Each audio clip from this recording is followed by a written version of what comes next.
I always thought my wedding day would be the happiest moment of my life. But when Brooke raised her glass, I realized some wounds don't wait for a knife. The sun was warm on my shoulders, and wildflowers swayed softly in the breeze. Clay's family had spent the entire morning stringing fairy lights between the old maple trees behind the barn. Mason jars filled with lemonade lined the tables. It was the kind of wedding I had always wanted, modest, personal, rooted in love. And yet, as I stood beside Clay in my simple lace dress, I felt that familiar tightening in my chest. Brooke had flown in from Chicago the night before. She didn't bother to help set up or greet Clay's parents. She just arrived, heels too high for gravel, sunglasses too dark for a cloudy sky, and told me she hoped the bugs wouldn't ruin the aesthetic. I knew she didn't approve of Clay. She never said it outright, but Brooke had a way of cutting you without leaving a mark. She was always polished, clever, untouchable. Growing up, our parents beamed when she walked into a room. I was the quiet one, the one who read books during recess and cried too easily. She once told me in front of her friends that I looked like a lost substitute librarian. Everyone laughed. I laughed too.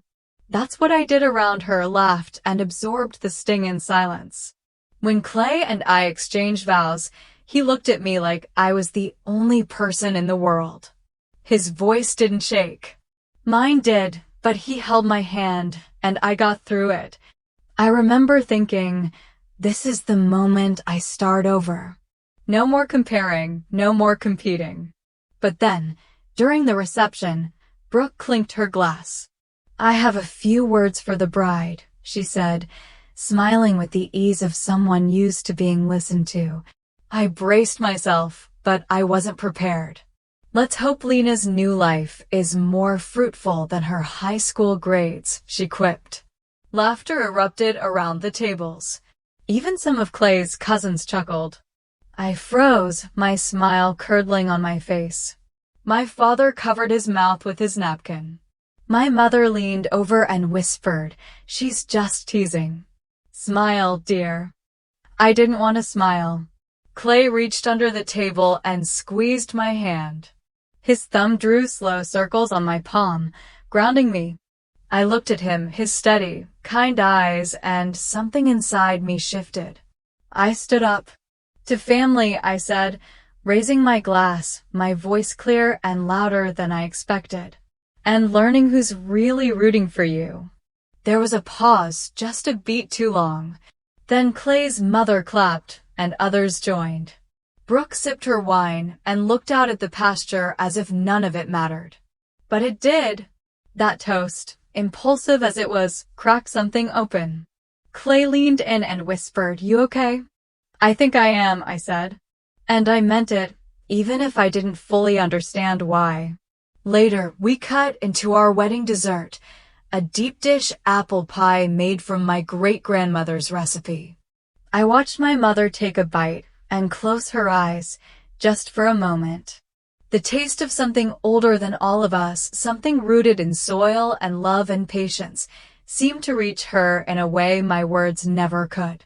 But even with the sweetness lingering on our lips, I knew that toast had stirred something.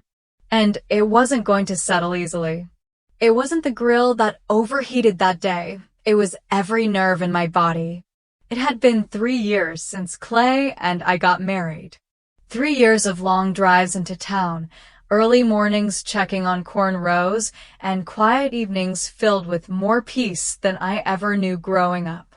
We were happy, or at least, we had built something that felt solid, weathered, like the beams in our barn, but dependable. And then came Brooke's invitation. Backyard barbecue, Saturday. Casual. Bring Clay. Just like that. No emojis, no exclamation point.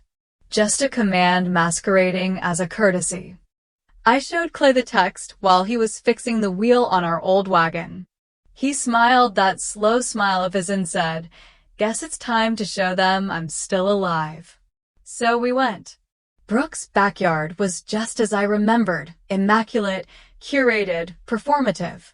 The grill was the centerpiece, sleek, stainless steel, something out of a luxury magazine. Trent stood beside it like a showman, flipping ribs like he was auditioning for his own cooking channel. The smell of barbecue filled the air, thick and sweet, mingling with the scent of fresh-cut grass and over-chlorinated pool water. I walked through the crowd of well-dressed neighbors and coworkers, balancing a tray of coleslaw and baked beans we'd brought from home. I caught snippets of conversation about stock options, mortgage rates, and private schools. Clay followed behind me with our signature sweet tea in a mason jar pitcher. Brooke saw us and walked over wearing a breezy designer sundress, oversized sunglasses, and that familiar smirk. She hugged me lightly, more air than arms, and turned to Clay. "Well, if it isn't Farmer Clay," she said, laughing. "Still bringing your harvest in with a smile?" Clay chuckled politely, still trying. Then Trent joined in, flipping a rib dramatically. "So, still shoveling manure for a living?" He said it with a grin, like it was just locker room banter. My stomach clenched, but Clay didn't flinch. He just replied, "Still growing your dinner, one scoop at a time." There was a pause. A couple of chuckles. I wanted to crawl under the picnic table. Later, Brooke gave us a tour of her newly renovated kitchen, complete with marble countertops, a wine fridge, and a smart faucet that responded to voice commands. "This baby costs more than a tractor, huh?" she said, opening the fridge like she was unveiling a secret vault. Clay smiled. "Well, one grows food. The other cooks it. Both important, I guess." His voice was even, but I saw his jaw tighten. We moved back outside, where my parents were sitting under the canopy near the pool. My mother waved me over and started asking about the pie I brought last Thanksgiving. My dad, however, leaned back with a drink in hand and looked Clay up and down. "So, when do you plan on giving Lena a real home?" he asked. Clay's eyebrows lifted slightly. "What do you mean?" "You know," Dad said, glancing around at the manicured lawn, the high-end furniture, the two-car garage, not all that mud and wood. "Something with a roof that doesn't leak." I opened my mouth to say something, but Clay gently placed his hand on my knee under the table. "We've got a roof," he said, voice calm. "And the stars are free." No one responded. My mother cleared her throat and reached for her glass of wine. We sat there for a while, letting the sounds of the barbecue mask the awkwardness. Meat sizzling, kids laughing, someone turning up the Bluetooth speaker to an old Garth Brooks song. Then Sophie slid into the seat beside me. Brooke's youngest, barely 10. She was holding a lemonade and twisting the paper straw nervously. "Aunt Lena," she whispered. "Yeah, sweetheart. Brooke's been stressed lately. I heard her say something about money, and she cried once. In the bathroom." I blinked. "Did she say why?" Sophie shrugged. "She told Trent she missed being happy. And she said your house smells like apples." That last part made me smile. It did. Clay always kept cinnamon sticks on the stove, even in summer. "Thanks for telling me," I whispered.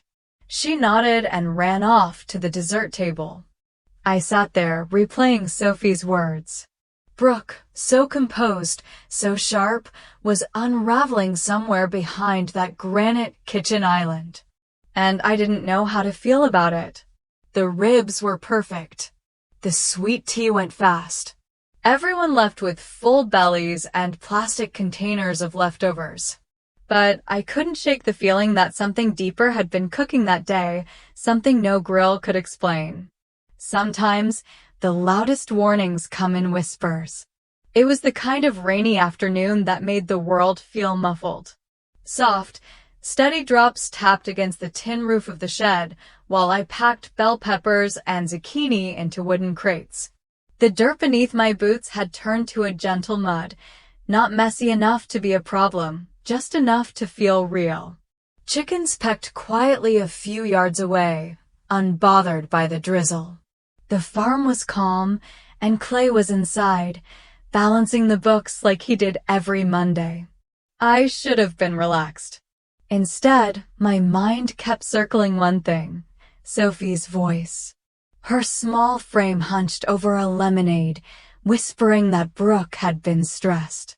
Something about money, and that she missed being happy. That wasn't like Brooke. She didn't miss things, she upgraded them. I couldn't stop picturing Sophie's eyes. They had the weight of someone who knew more than she should. Inside the house, I peeled off my damp flannel and shook out my hair. Clay was at the dining table with his laptop open, a yellow legal pad full of scribbles beside him. His brow was furrowed, and he didn't look up. "Any surprises?" I asked, nodding toward the screen. He gave a half smile. Corn futures dipped again. Not a disaster, but I might delay ordering that second irrigation pump. I poured us both coffee and sat across from him. We didn't need a lot, but Clay always kept a close eye on the numbers. It was one of the many things about him I admired. He didn't leave things to chance. As he scribbled another note, I noticed his phone light up with a text from Trent. Just his name on the screen. Clay didn't open it right away. "From Trent." He nodded. "Send a photo of a muscle car." No caption. That was typical Trent. He liked to broadcast his success in symbols, watches, whiskey, horsepower. But lately, it all felt louder. Too loud. Like a drum roll before something breaks. I stood and stretched, glancing out at the foggy line of trees that marked the edge of our land. The air smelled like wet hay and pine. Peaceful, but something in me felt unsettled. Then, Sophie called. She never called me directly, but that afternoon, my phone buzzed with her name. I picked up, surprised. "Hey, sweetheart. Everything okay? Can you talk?" she whispered. I stepped out onto the porch, holding the phone close. Rain tapped gently on the overhang. "What is it?" "I heard Dad yelling last night," she said. "Something about a building in Florida. He said he lost almost everything." My breath caught. "He told Mom it was a strategic investment. She said he gambled our future." I pressed my fingers to my temple. "Do you know what kind of building?" She hesitated. "A condo?" "I don't know. But Mom's been on her phone all day. She said something about selling the Tahoe." I could feel the shift, subtle but real. Brooke, always so put together, so in control, suddenly tangled in something bigger than her image. "Thank you for telling me, Sophie. You okay?" "I think so. I just wanted you to know."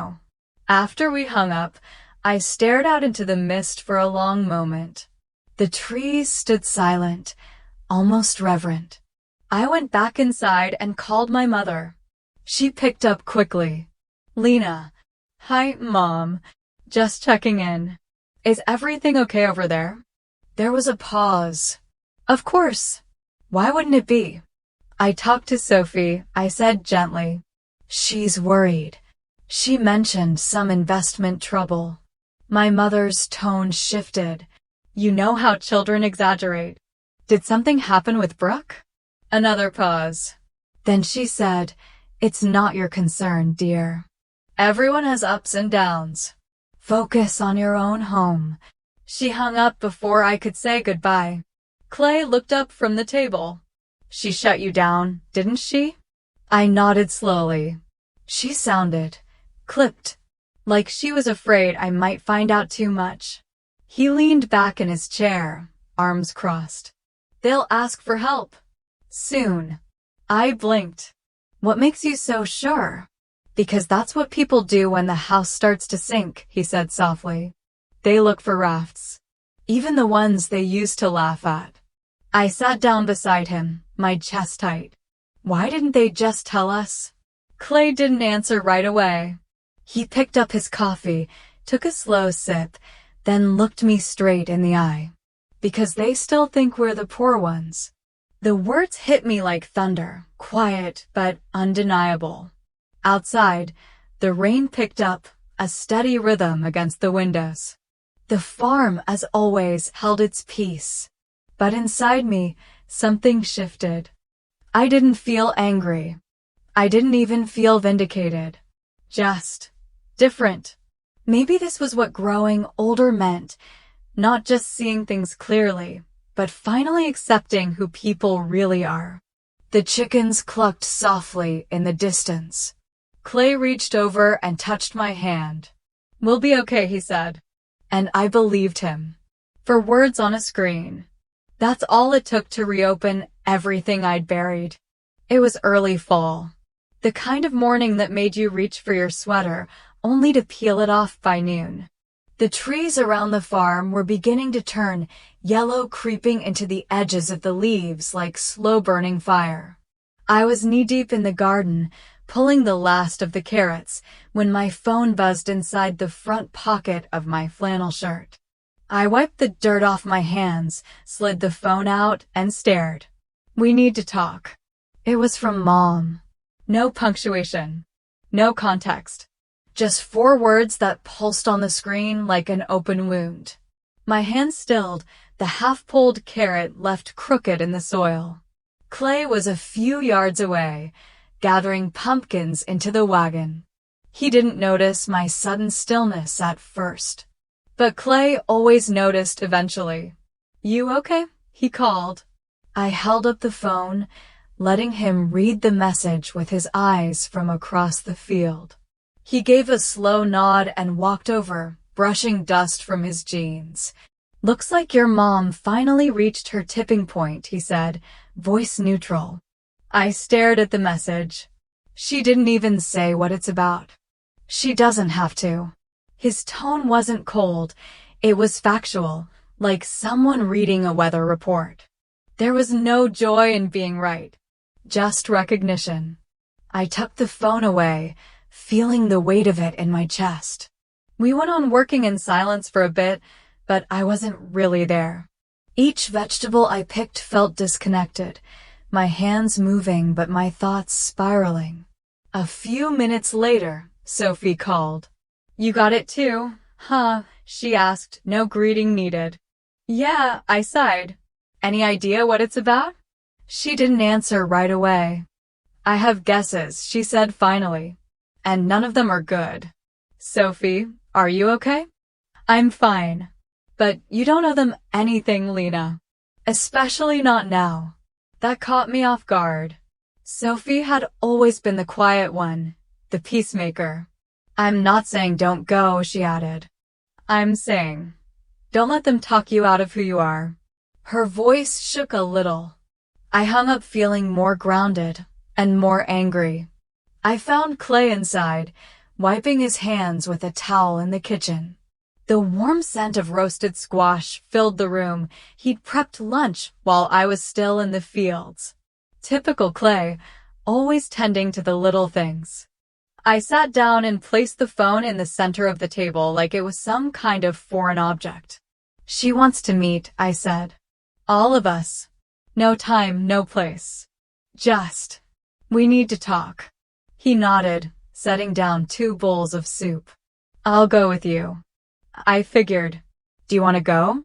I looked at him for a long time. "I think we have to." He reached over and touched my wrist, steady and warm. "Then we go. But we don't go quiet." That stopped me. I swallowed. "No, not this time." There was a long silence between us, one of those silences where you can feel the old versions of yourself dying off, like dead leaves falling from a tree. "I'm not going to be the quiet one anymore," I whispered. Clay gave me that slow smile, the one that always felt like sunrise. We finished lunch quietly. Then I went out back, needing to move, to do something with my hands. I returned to the garden, picking through the last rows of tomatoes. That's when I dropped a whole bundle right onto the wet earth. Tomatoes burst open against the dirt, red streaks on brown soil, like something bled out. I stared at them. I don't know why, but I couldn't bring myself to pick them back up. Maybe because I knew what they symbolized. Things getting messy. Things falling apart. Or maybe the beginning of a harvest you didn't plan. Clay stepped out onto the porch just as I stood up, brushing soil from my knees. He didn't speak right away. Just stood there, arms crossed, looking off toward the edge of the property where the gravel road disappeared into trees, just starting to turn orange. Then he said it soft, but clear enough to cut the quiet. Let them come. They're not ready for who we are now. And I believed him. Because I wasn't the same girl who used to shrink under Brooke's words. I wasn't the shadow at my own wedding. This time, I was walking in with my eyes open and both feet planted in solid ground. It's just a little help, Mom said. But it felt like a ransom.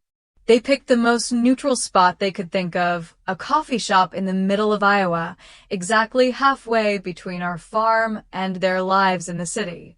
It was the kind of place with mismatched chairs, chalkboard menus, and the scent of burnt espresso soaked into the brick walls. Too quaint to be tense, too public for a scene. We got there early.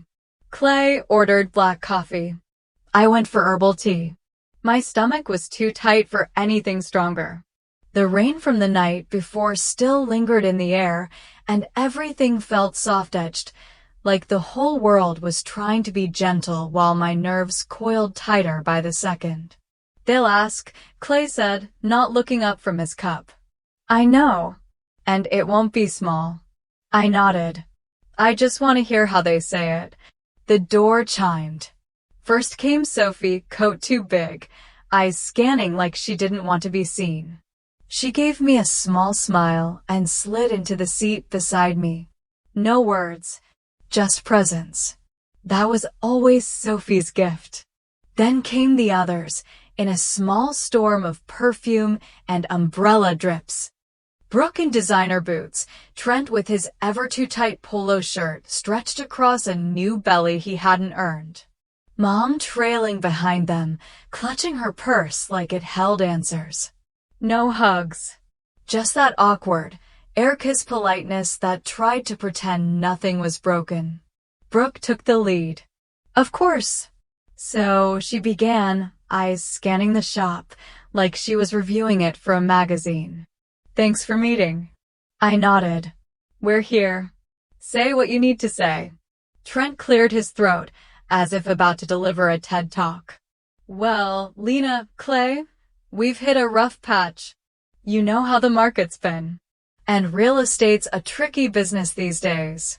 Clay sipped his coffee. I waited. Things were great for a while, Trent went on. We had a plan. But then the project in Des Moines stalled, and, well, timing's everything, right?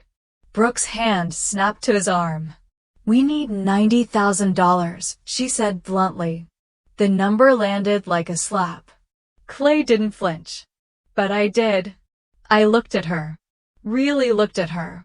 There was a flicker in her eyes, something like shame, quickly buried under pride. Why now? I asked. Why us? Mom leaned in. You two are doing so well. We just need a little help getting back on our feet. A little. I echoed. Trent chuckled awkwardly. Temporary setback. We'll pay you back.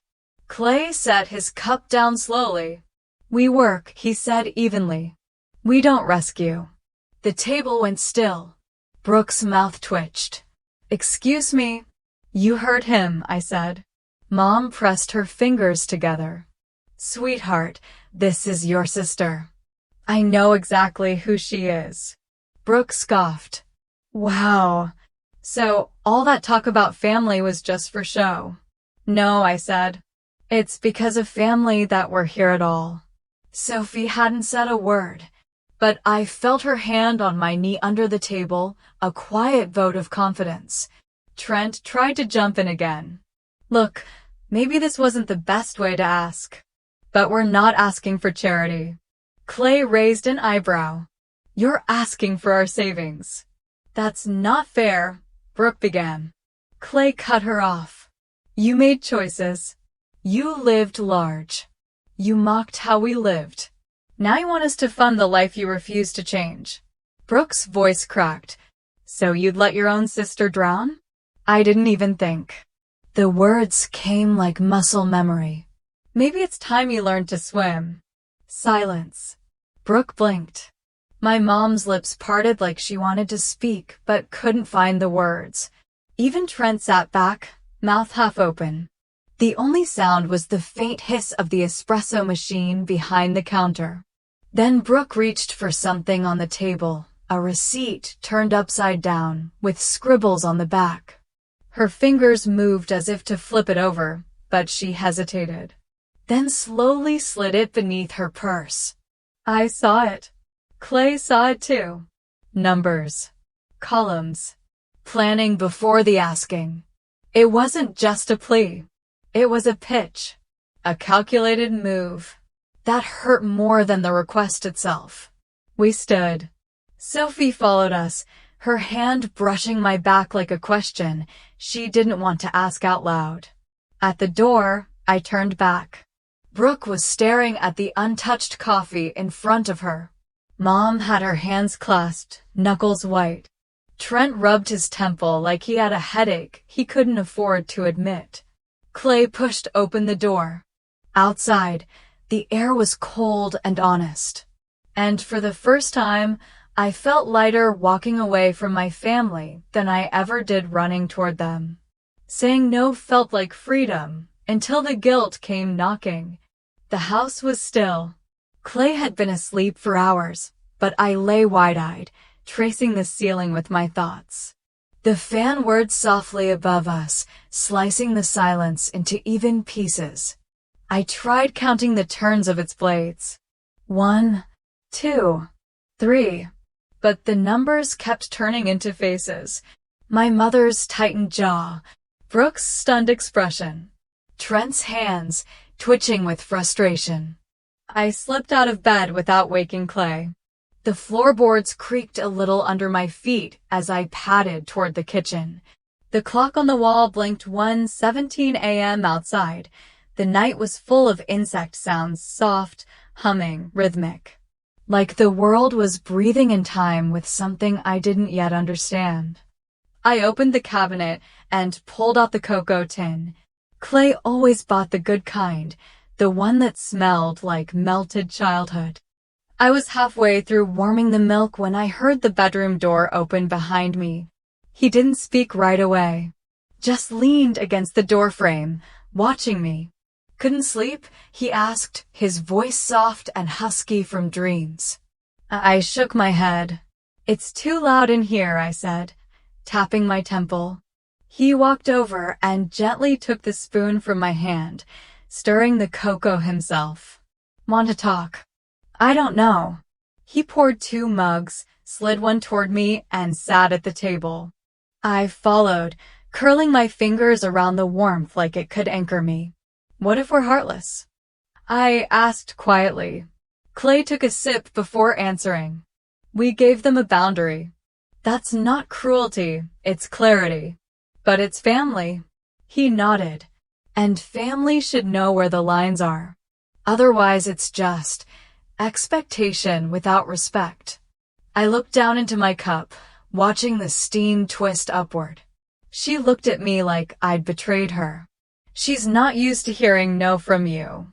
I paused. I remember when we were kids. Brooke got caught stealing Mom's lipstick and blamed it on me. I cried so hard, I got hives. But when Dad asked her why she did it, she just said, because I knew she wouldn't fight back. Clay leaned in, his eyes steady. And now you have. I shook my head. It doesn't feel like winning. It's not about winning, he said. It's about choosing what kind of peace you're willing to pay for. My phone buzzed on the counter. I stood, expecting more fallout, but it was Sophie. I think you did the right thing. I exhaled. She sees it, I said, showing Clay the message. She always did. She was just too young to say it before. I typed back, "Are they mad?" 3 dots. Then her reply, "They're mad they can't control you." I smiled, small, sad, but real. Clay reached across the table and brushed my hand. "You married me for peace, Lena. Not for buying silence." I looked at him, really looked. This man, who had never mocked me, never measured my worth against a checklist. A man who built things with his hands and never once made me feel small for not knowing where the wrench went. I just thought maybe, if I helped them, they'd finally respect us. "You're still trying to earn what you already deserve." That one hit deep. The clock ticked. The insects kept singing. I stood and walked to the porch, letting the screen door click shut behind me. The night air was cool on my skin. The stars were scattered wide, and the moon cast a silver sheen across the pumpkin rows. I pulled my phone out again to check the time. That's when I saw it. A new message. No name. Just a local number I didn't recognize. "People around here are talking." That was it. No context. No punctuation.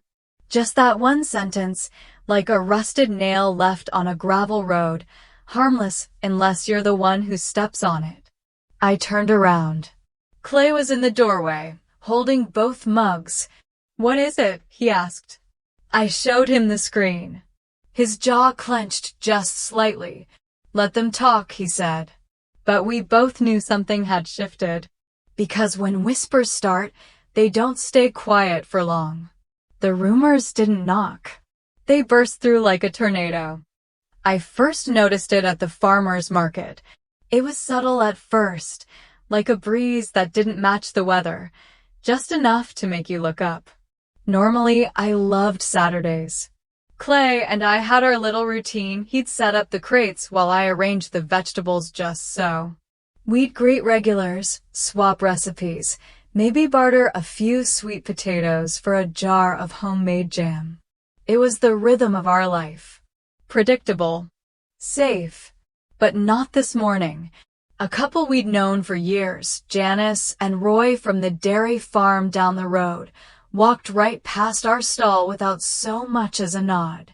Janice's eyes darted to me, then away like she'd touched a hot stove. Roy kept his gaze firmly on a box of corn across the aisle. "Strange," I muttered, nudging a basket of cucumbers into alignment. Clay grunted softly. "Third time today." "Third what?" "People skipping our booth." I straightened up, scanning the crowd.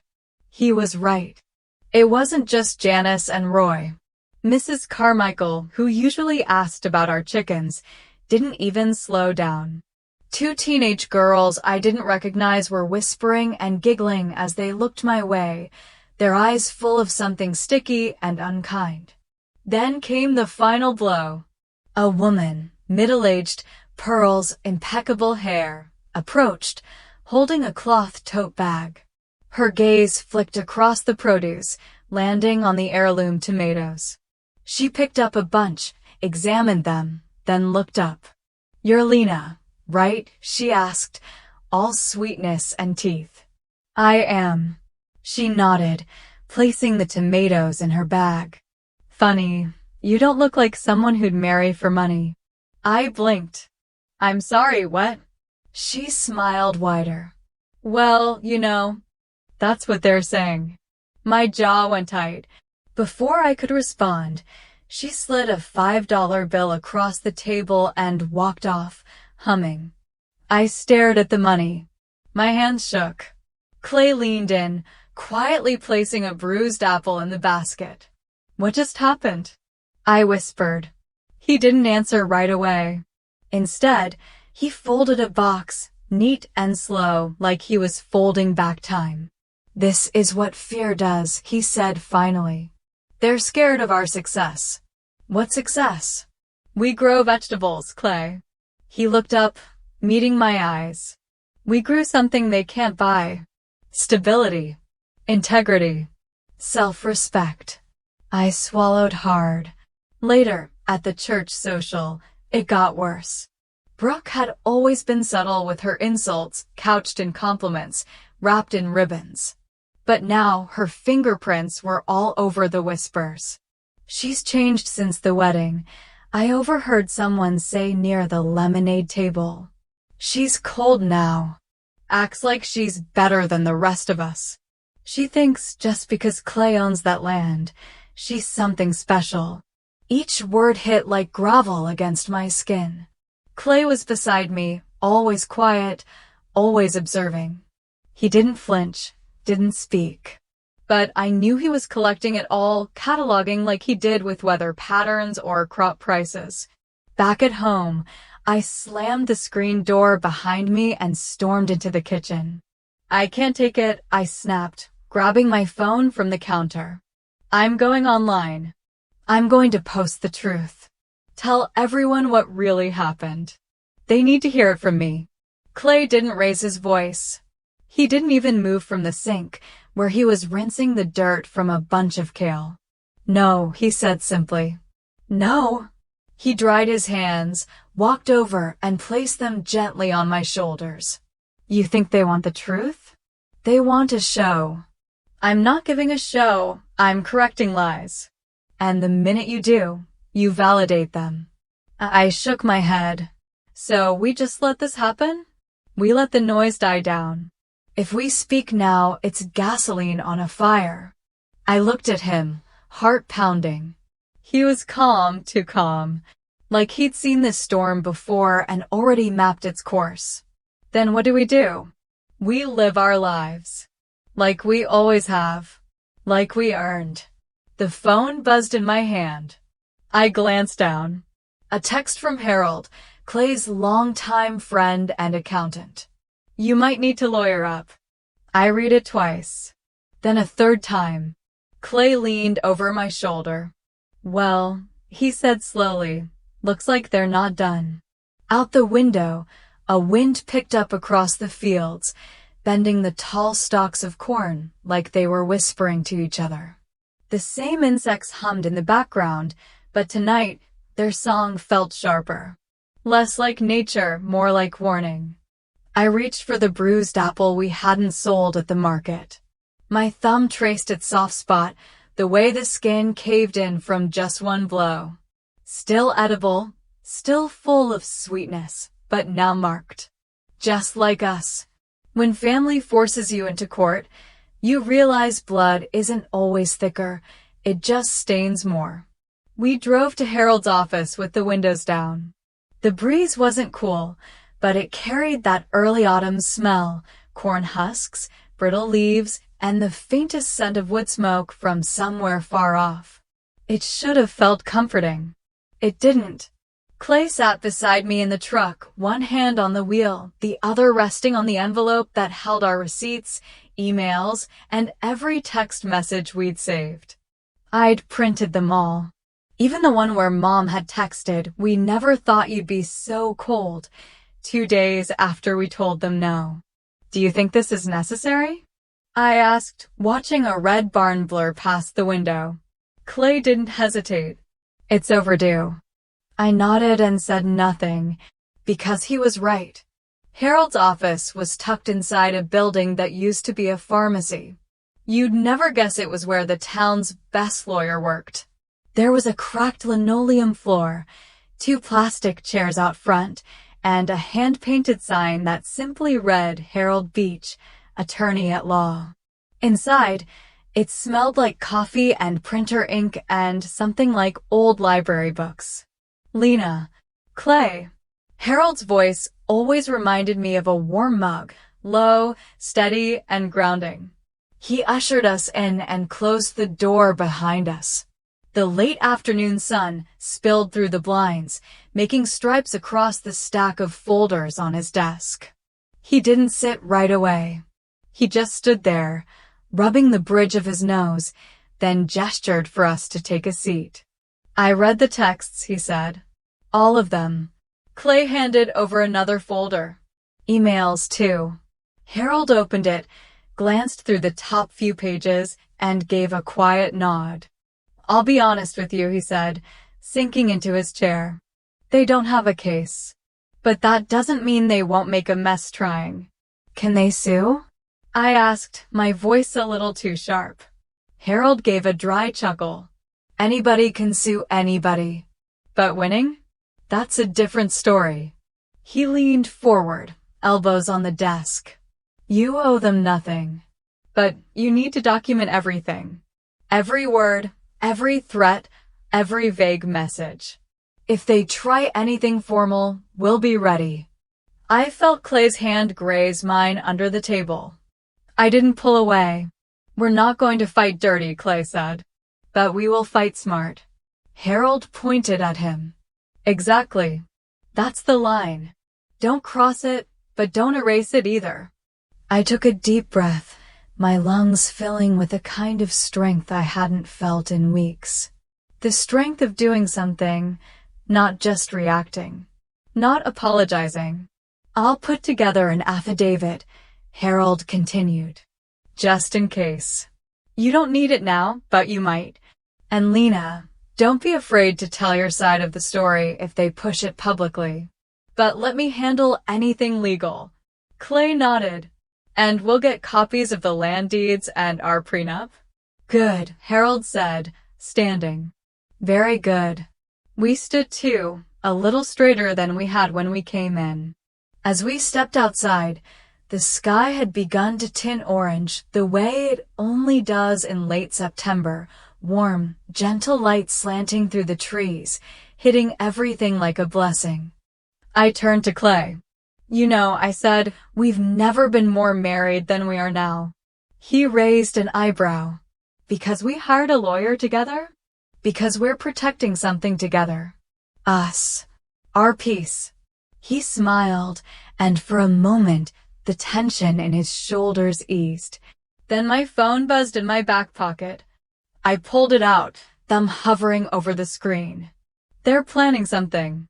Big." I stared at it, pulse quickening. Clay looked over my shoulder.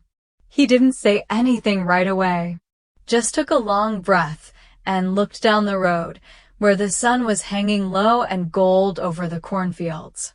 "Let them plan," he said eventually. "We're ready now." Inside the envelope in my hand were our truths. Out here, on this dirt road, was our future. We had drawn the line. And I had no intention of stepping back. Sophie's message flashes on my screen. They're planning something. Big. The sun casts long shadows on the road ahead, calm for now, but who knows for how long. When someone invites you to dinner, for peace, bring your appetite, for manipulation. It was the kind of evening that tried too hard. The Italian restaurant Brooke picked was high-end, but soulless, with low lighting that didn't quite hide the tension sitting between every flickering candle. The maitre d' smiled too long. The air smelled of butter and desperation. Clay and I arrived on time, though I had to talk myself into getting out of the car. He opened my door with a steady hand, the same way he'd done on our first date. "Ready?" he asked. "Ready as I'll ever be," I said, brushing imaginary dust from my coat. I wore gray, not mourning, but not celebration either. Inside, the table had already been set for 6. White linen. Tall stemware. The kind of restaurant where you didn't ask for a refill, you waited until it was offered. My parents were seated at the far end, my father adjusting his cufflinks, my mother tapping at her phone like she was writing a grocery list for moral superiority. Brooke and Trent made their entrance 2 minutes later, fashionably late, dramatically rehearsed. She wore a designer blouse, all ivory silk and sharp edges. Trent held her coat like he was auditioning for Best Supporting Victim. Sophie was the last to arrive. She walked in quietly, sat between us like a referee unsure whether she wanted the match to start. We exchanged hellos, stiff and sugar-coated. The bread came. So did the silence. I broke it, Finally, with the safest sentence I could muster. Thanks for inviting us. Brooke smiled without teeth. Well, it's time we all talked, right? Trent cleared his throat and cut to the chase. We're about to lose everything. Just like that. No buttering us up. No apologies. Just a sinking declaration over gnocchi. My mother dabbed her lips with a napkin as if preparing for a speech. Your sister and Trent have had a rough year. Real estate took a dive, and, well, we've all made sacrifices. Clay didn't speak. He just reached for a breadstick, slowly, like he was waiting to see which part of the table exploded first. I see, I said. We trusted you, Trent continued, tone sharp, when we brought you into this family conversation. We thought you'd understand the value of helping. Helping, I repeated. Yes, my father chimed in. As in doing what's right. For your family. The word family bounced off the candlelight and burned my ears. We gave everything to raise you girls, my mother added. Now it's time for unity. Loyalty. Love. Sophie shifted uncomfortably. Her eyes met mine, then darted to her lap. Let's be clear, Brooke said, folding her hands. This isn't about guilt. It's about survival. We just need enough to cover the mortgage and hold off the bank. Just until Trent gets his next bonus. Which may not come, Trent muttered, then quickly corrected himself. But we're hopeful. And if we say no? I asked. Trent's jaw twitched. My mother hesitated. We'd have to make some hard choices, my father finally said. Then came the kicker. If you can't help, Brooke said, then maybe it's best you don't come to Christmas. Just like that. Conditional love, plated with veal marsala. Clay looked at me. Not with panic. Not even with anger. Just with the quiet certainty of someone who's seen this coming for miles. I reached for my cloth napkin, folded it slowly, and placed it neatly on my plate. We came to break bread, I said, voice calm, not be broken. Sophie gasped, almost inaudibly. There was a beat of stunned silence, broken only by the clink of Trent's fork against his water glass. Then Clay, with that dry Iowa humor of his, added, Christmas? We'll be harvesting strawberries by then. We stood together. Chairs scraped the floor. My mother's mouth hung open, but no words followed. I didn't look back until we reached the door. Sophie sat there still, her hands in her lap, blinking rapidly. Outside, the air was crisp. Clay slipped his arm around my shoulders as we walked to the truck. They wanted a show, I whispered. Clay squeezed gently. Well, they got one. But not the one they scripted. Behind us, the restaurant glowed gold and cold through the windows. Inside sat people who once claimed they loved us, but only if we played their game. The gnocchi they served had gone cold. Just like everything else on that table. When glass houses crack, everyone inside pretends it's just the wind. I hadn't expected Sophie's text to say much, just a vague "can we meet?" followed by a coffee emoji and a time. But something about the timing, right after the dinner ambush, made my chest tighten with unease. Clay didn't even blink when I told him. He just nodded and said, window seat. Meadow view. She'll want some distance from the noise. The cafe was quiet for once. A rare lull between late breakfast and early lunch. I took the seat facing the window, my hands wrapped around a mug of too hot coffee I didn't even like. Outside, the field behind the strip mall rolled lazily under a slate-gray sky.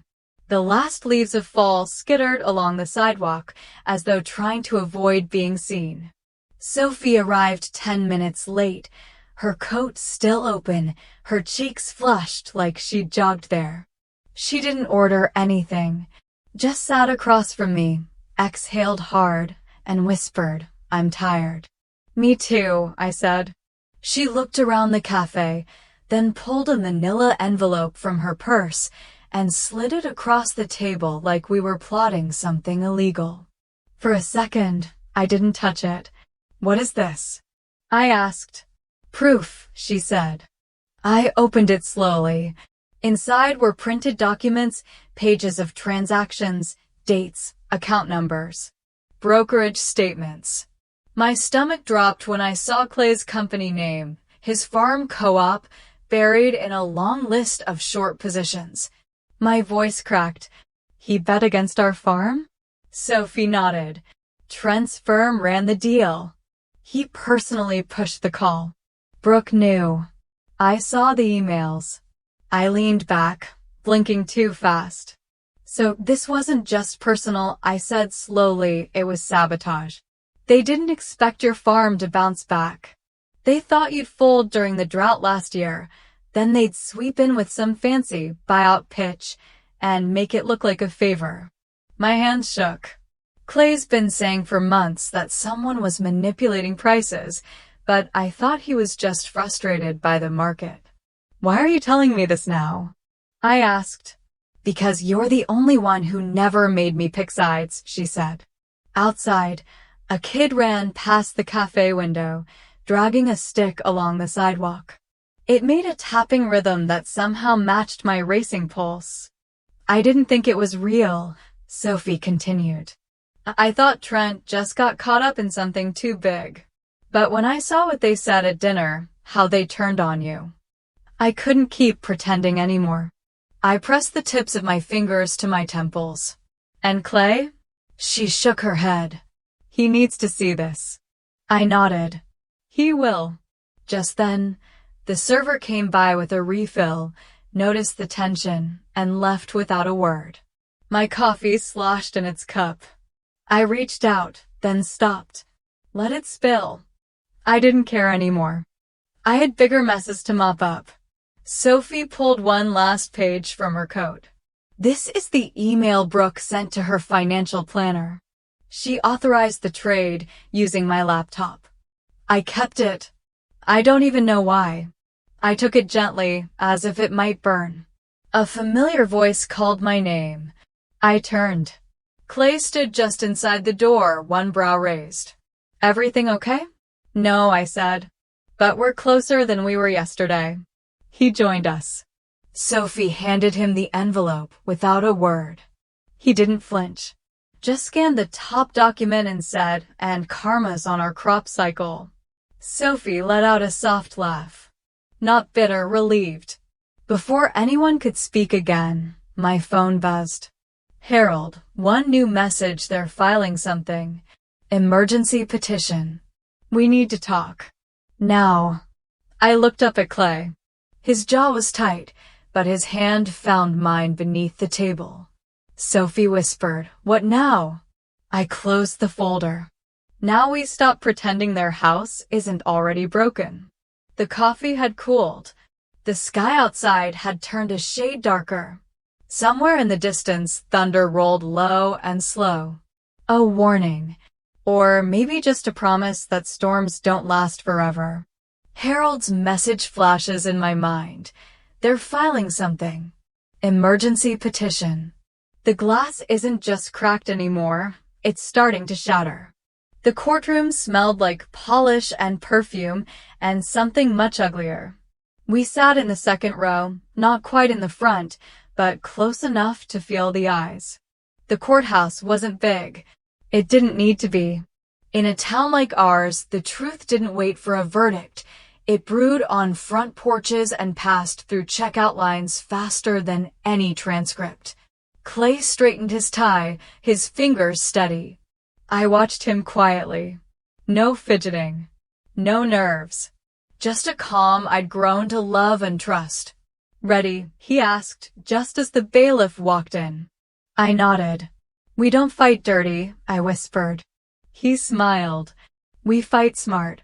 The judge entered, a woman in her late 60s, silver hair pulled tight, her robe pressed sharper than any of Brooke's blazers.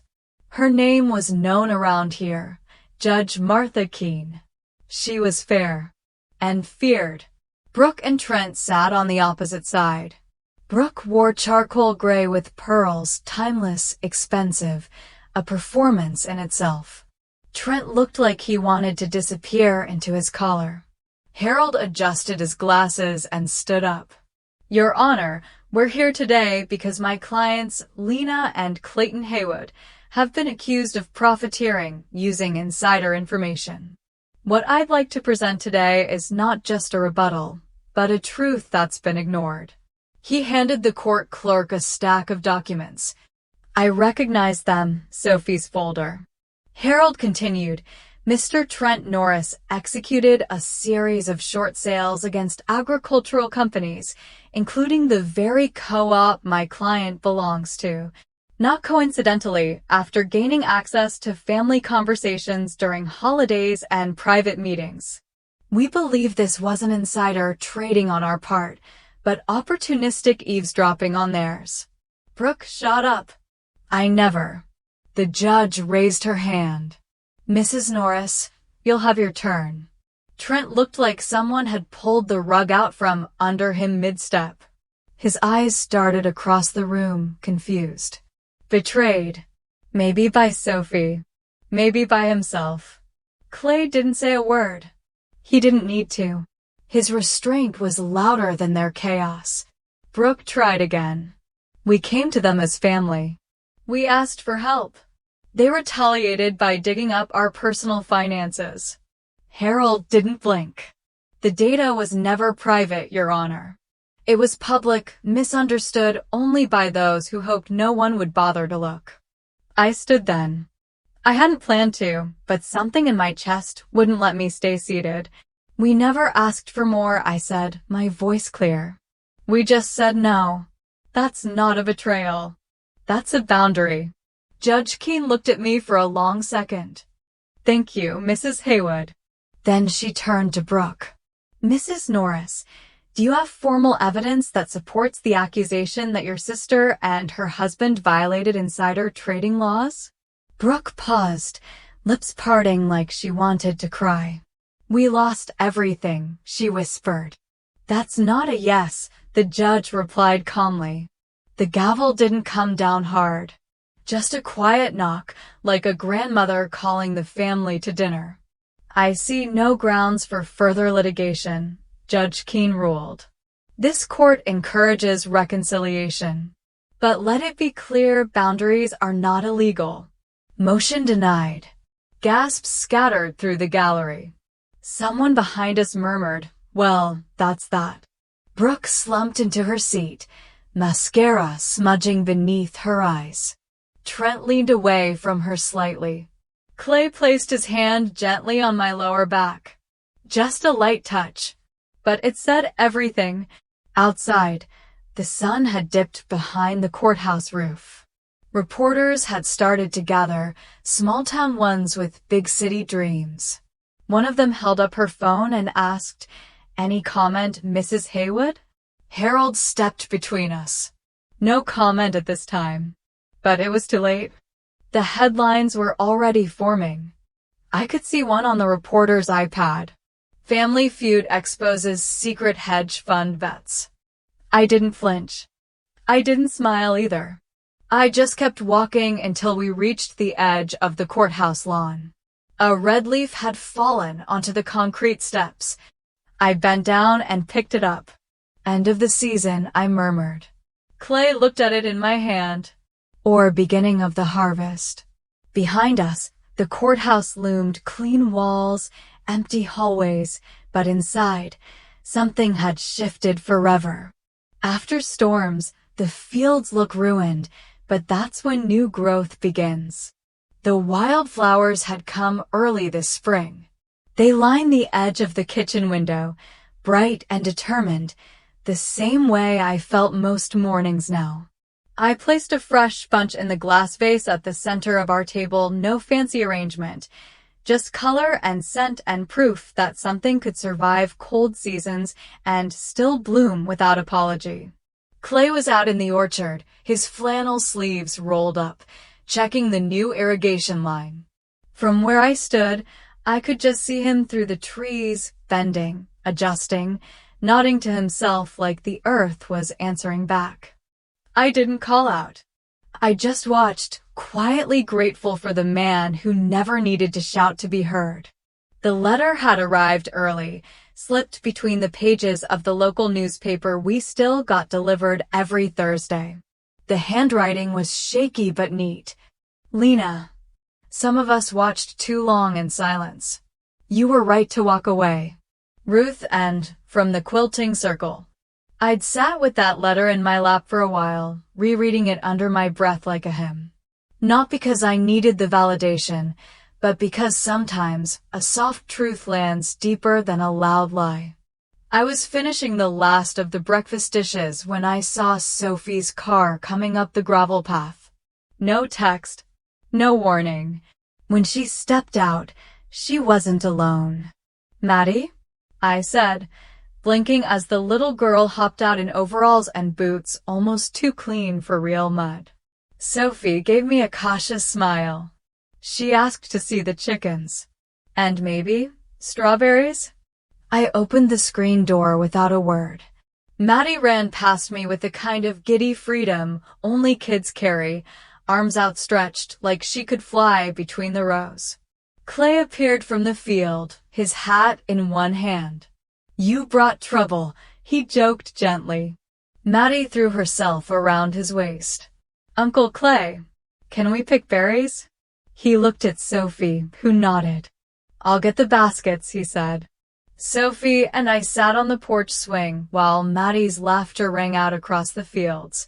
The swing creaked slowly beneath us, in rhythm with the wind.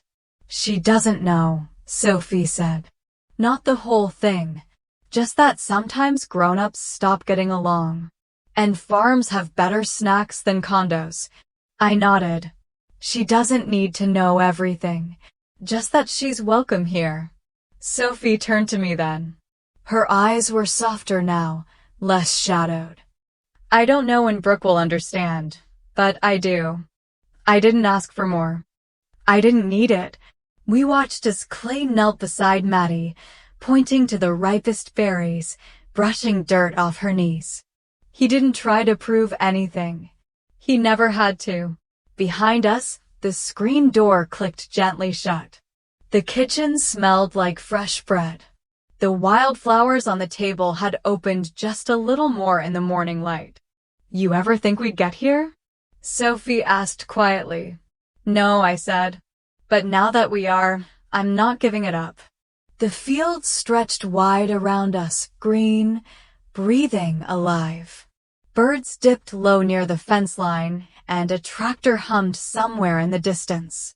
Maybe not everyone needs to come back, I murmured, watching Maddie pop a berry into her mouth and grin like she'd discovered treasure. Sophie turned toward me, puzzled. I smiled gently. Just the ones who matter. Some truths aren't spoken out loud, they live in folded pages, never mailed. The rain had begun just before dusk, light at first, then steady, like the sky had been holding something in for too long. I cracked the bedroom window and let the breeze roll through. It smelled of wet earth, lilacs, and something older, quieter, like forgiveness that hadn't yet found its voice. Clay sat in the armchair near the bookshelf, one leg crossed over the other, glasses sliding down his nose as he flipped through the paper. He'd read the same article twice, I could tell.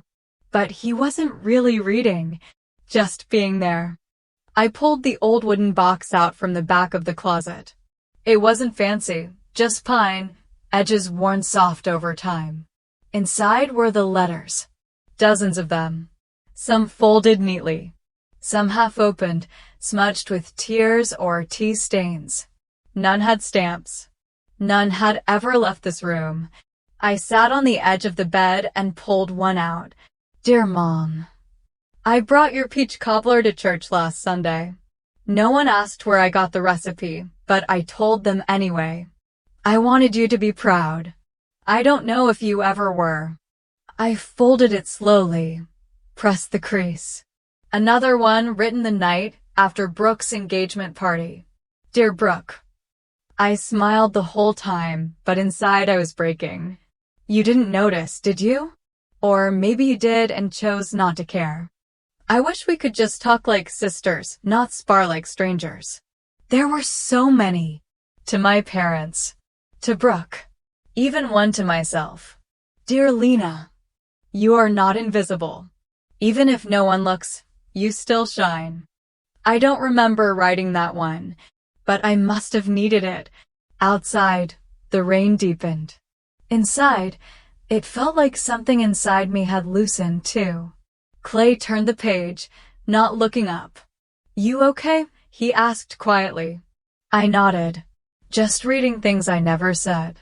He didn't push, just reached over and placed a hand gently on my back. Warm, steady, familiar. And that was all I needed. I stood and walked to the fireplace. It was late spring, but the air still carried a chill. I lit the fire, not to warm the room, but to let go. One by one, I fed the letters in. They curled and blackened, lifting into the chimney in soft, weightless swirls. I didn't cry. Not because it didn't hurt, but because something deeper than sadness had taken root. Something closer to peace. I don't need them to read these, I whispered, more to myself than to Clay. I needed me to write them. He looked up then, his eyes soft behind the glasses. He didn't say a word. He didn't need to. I sat back down, my cup of chamomile steaming gently beside me, the faint scent of honey and herbs wrapping around the room. I wrapped the blanket tighter around my shoulders and closed my eyes. The fire popped once, then quieted. Then came the knock. A light, hesitant sound, 2 taps, a pause, then one more. Clay rose to answer. A moment later, he returned with a single white envelope in his hand. No return address. But I recognized the handwriting before I even touched it. Mom. Forgiveness isn't a handshake. It's a seed you plant and hope might grow. The envelope sat on the kitchen table for nearly 2 days before I opened it. Just sat there, unassuming, quiet, like it knew the weight it carried and didn't want to rush me. The handwriting was unmistakably hers. The loops in the Y, S, the firm pressure on every T. My mother had always written like a teacher grading a paper. Clay never asked about it. He saw it, saw me seeing it, and just kept tending to the tomatoes outside. That morning, he kissed the top of my head and said, I'll be in the garden. Take your time. No judgment. No expectation. I sat alone at the table, the soft ticking of the wall clock the only sound. I slid my finger under the flap, peeled it open, and unfolded the letter. Lena. I know I'm not good with words. Or emotions. Maybe both. But I've been thinking about you lately. A lot. Your father and we didn't know how to love you properly. I see that now, even if too late. We were too busy being proud of the wrong things. I'm not asking for anything. Just wanted you to know I've been unwell. Nothing urgent, but enough to make me think about time and how little of it we use for the things that matter. I hope you're well, Mom. That was it. No demands. No guilt trips. No promises either. I stared at the signature, the ink slightly smudged at the end. Maybe she'd hesitated too. I read the letter twice, then once more aloud, quietly, like reading it out loud might make it more real or less painful. There were no fireworks of emotion. No tears. Just a stillness that settled over me, like the kind that follows a long rain. Part of me wanted to crumple the paper, to call it what Clay and I had learned to recognize emotional bait. But another part, smaller but louder, whispered, what if it wasn't? When Clay came back in, his hands smelled of basil and soil. He placed a sprig of rosemary on the counter beside me and poured a glass of water. She wrote, I said. He nodded. Yeah, I saw. She didn't ask for anything. Just shared. Clay didn't sit right away. He leaned against the counter, looking at me like he was waiting for me to find my own words. What if it's just a trap? Another way to guilt me back into the fold. He reached for my hand, rough with work, but gentle as always.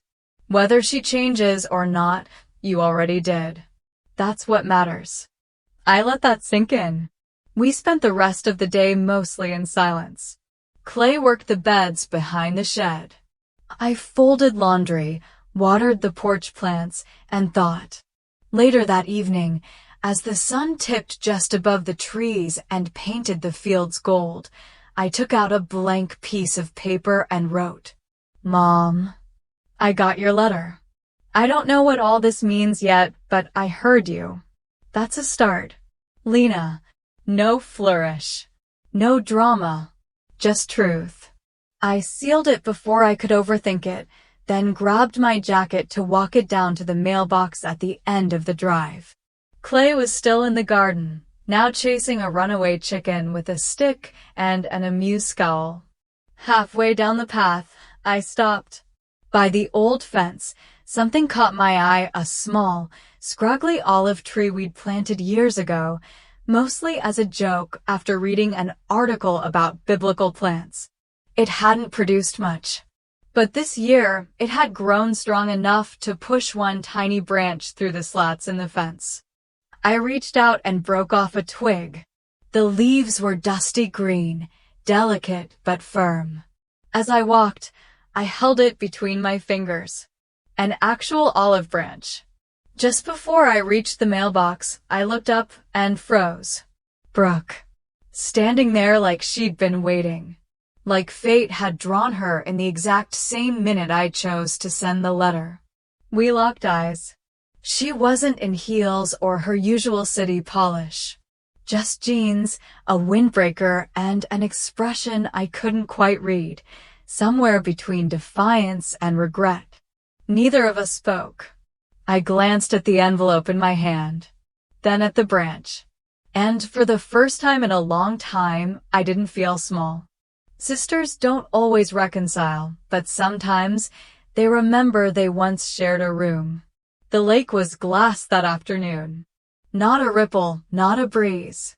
Just quiet reflections of late summer clouds and the trees lining the shore, like even nature was too tired to move. The kind of peace that made you feel like you were interrupting something sacred just by breathing. I arrived first. The little cafe hadn't changed much since I'd last seen it. Wooden chairs that wobbled, red and white checkered tablecloths faded from the sun, coffee that was more memory than flavor. It was the sort of place people forgot on purpose. Brooke showed up 5 minutes late. For her, that might as well have been early. No makeup. Hair pulled into a careless ponytail. A dark gray coat wrapped tightly even though the breeze was warm. She sat across from me without a word. Just nodded. We didn't order right away. The waitress brought 2 coffees like she knew better than to ask. Maybe she remembered us from childhood. Maybe she just recognized the silence. Brooke looked out at the lake and said, softly, "I didn't hate you, Lena." I didn't look at her. I watched a duck land, sending out soft waves. "I envied you," she continued. "I always thought I had to be better than you. And then you left. You got your own life. You looked happy. And I didn't know how to be that." I picked up my cup, took a sip. It was as bad as I remembered. "I pitied you," I said quietly. "And that's not much better." We sat in that truth for a while. And then, inexplicably, we laughed. It wasn't joyful. It wasn't even humorous. It was the kind of laugh that comes when there's nothing left to say, when the tension inside your chest snaps like an old rubber band. Exhaustion dressed up as release. "I guess we're both pretty bad at being sisters," Brooke said. "Maybe," I replied. "But we're better at honesty now. A family with years of pretense. Maybe a few minutes of honesty was all we could hope for. The waitress came back with a refill. Brooke reached for her purse before I could move. "I've got it," she said. For the first time in our lives, I let her. As we stood, the wind picked up slightly, rustling the leaves above us. The lake stayed still, though. Maybe it knew better than to stir again too soon. We walked together toward the lot. Not close, not far, just walking. Before she got into her car, she turned and said, "Tell Clay I said hello." I gave a small nod. "I will." And that was it. No promises. No declarations. No plans for Thanksgiving. Just a moment. When I got home, the sun was just beginning to dip. Clay was out in the field, his figure moving slowly among the berry rows. The house smelled like lemon oil and fresh bread. He must have wiped the counters again. I set my bag down and turned to close the door. That's when I saw it. On the dining table, a small glass jar, golden in the soft light. Apple jam. The label read in neat cursive. From Mom's recipe. B. I stared at it for a long while. Then I picked it up, twisted off the lid, and dipped my pinky in. Tart, sweet, just the way I remembered. Clay walked in through the back door, brushing dust off his arms. "Everything okay?" I turned to him, held up the jar. He smiled. "Storm's over?" he asked. "Maybe," I said, smiling back. "Or maybe we're just in the eye of it." He kissed my forehead and pulled me into a hug that smelled like soil and sunshine. But the truth was, I didn't care if more storms came. Because this time, I knew who I was. Not every goodbye is permanent. Some are just pauses that let new things grow. The summer fair always brought a buzz to town. Kids with sticky fingers from cotton candy, teenagers daring each other on the rickety rides, couples wandering hand in hand between hay bales and lemonade stands. The kind of day where no one checked their phones. Just the sun, the breeze, and the feeling that maybe, just maybe, things were good again. Our booth was at the far end, under a white and green striped canopy. A hand-painted sign above the table read, "Rooted in love, grown in truth." I stood behind rows of berries, tomatoes, and jams with my apron dusted in flour and my heart as light as the breeze. It wasn't about selling. It never really was. It was about showing people what care looked like. Sophie arrived mid-morning with Maddie in tow. The little girl wore denim overalls and a sun hat too big for her.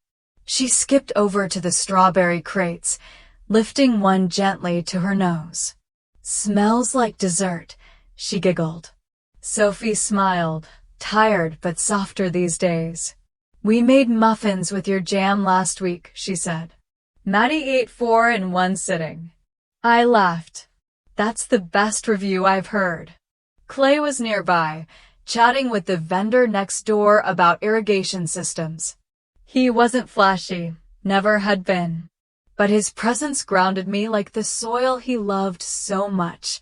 A middle-aged woman in a floppy sun hat picked up a basket and said, "Your strawberries taste like they remember something."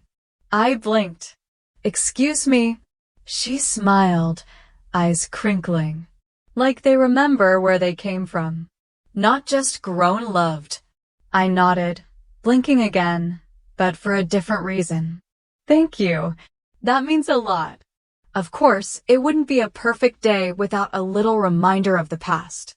A man in a pressed polo, probably not local, walked by slowly, then paused. "You're the one whose sister took her to court, right?" The question hung in the air like an insect you try not to swat in front of customers. I smiled. Not fake. Just calm. "No," I said. "I'm the one who still grows the sweetest fruit." He looked stunned, then nodded and walked on. Sophie snorted. "You've gotten good at that." "At what?" turning wounds into compost, she said. Stuff grows better in it, you know. Later, as the sun dipped low and golden light spilled across the fairgrounds, Clay returned with a wooden box in his arms. For you, he said. Inside was a note in his careful handwriting. Thank you for choosing our future. I ran my fingers across the paper. It wasn't elegant, but it was ours. Clay didn't say anything more, just leaned close and kissed the side of my head, the way he always did when words were unnecessary. I looked around, the colorful chaos of the fair, the laughter of kids, the chatter of neighbors. Not everyone here knew what we'd been through, but some did. And more importantly, I did. I turned back to our little stand. Maddie had fallen asleep on Sophie's lap, her strawberry-stained fingers curled into a fist. Clay rested against the back post of the booth, arms crossed, watching me not proudly, not possessively. Just there. And I wrote one last thing on the chalkboard under our motto. Forgiveness is a garden I chose to grow. As the sky turned lavender and the wind played with the edge of my hair, I looked toward the horizon. No music swelled. No final applause. Just the quiet kind of peace you feel when you've made your choice and know you wouldn't change it. I've been with you every step of Lena's story, from the wounds no one saw, to the final moment when she looked out at the fields with a peaceful gaze. Perhaps the thing that has stuck with me the most is this. In a world where the people closest to us sometimes hurt us the most, true growth is when we learn not to need validation to know our worth. Forgiveness doesn't always mean going back, but sometimes it's simply letting go of expectations. What about you? Have you ever been in a situation like Lena's, being judged for your choices? Have you ever felt like you had to grow up among people who were supposed to protect you? Share with me in the comments. I'd love to hear. If this story reminds you of a memory, a lesson, or a person, leave comment number 1. And where are you watching the video from? Let me know so I can show you how these feelings can connect, no matter where you are in America. If you love these lighthearted yet profound stories, don't forget to subscribe to the channel so you don't miss the next journey. I'll be here telling you things that seem small but move you deep inside. Thank you for staying until the end. The story ends, but I believe that beautiful things will continue to grow from within your heart. See you in the next story.